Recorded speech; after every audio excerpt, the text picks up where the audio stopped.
In Nigeria today, there's a particular saying that savers are losers. They tell you to rather invest, make your money work for you, of which is true, but nobody tells you what happens when you lose your investment and you have no savings. That's when you realize that saving is not for losers, it's for those who have no lifeline. And whether we admit it or not, most Nigerians don't have a lifeline. But let's clear up something very quickly. Savings is not how you become wealthy, but savings is how you don't become desperate. You see, in a country like Nigeria, we don't have the unemployment safety net.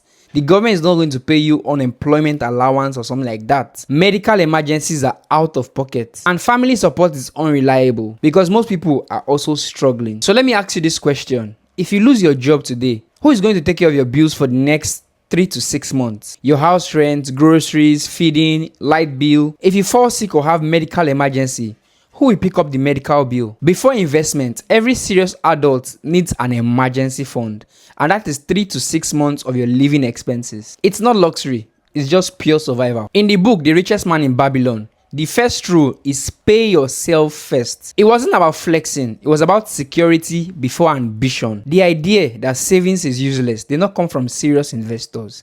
It came from those who needed your money urgently. Because you see, real investment take time, and anyone promising you fast return does not need your growth. They only want your capital. So if anyone tells you remove your savings, put it here for the next 2 months and get about 30% return on investment, ask yourself this question.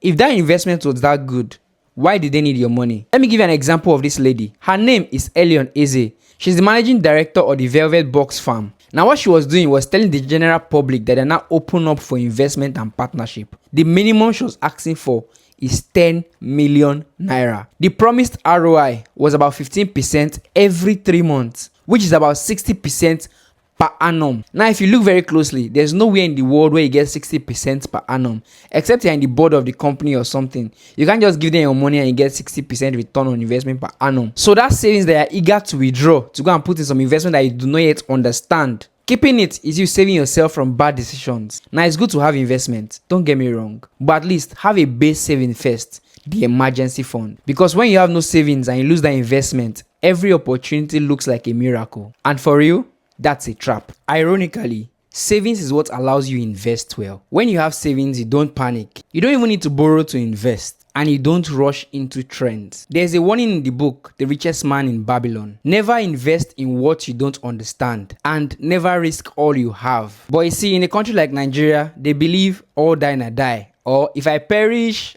I perish. That mentality actually leads to people perishing. But you see, savings is what gives you patience. You actually don't rush into trends or different type of investment schemes, or even settle for a pyramid scheme. But I'm not talking about the regular savings where you just put money in your bank account and leave it there for a long time. There's actually no yield in that kind of savings account. I'm actually talking of you using something like a high interest yield savings account. So say for example, you have your emergency fund, 3 to 6 months of your survival allowance, and you still have a job, you still have everything going on for you.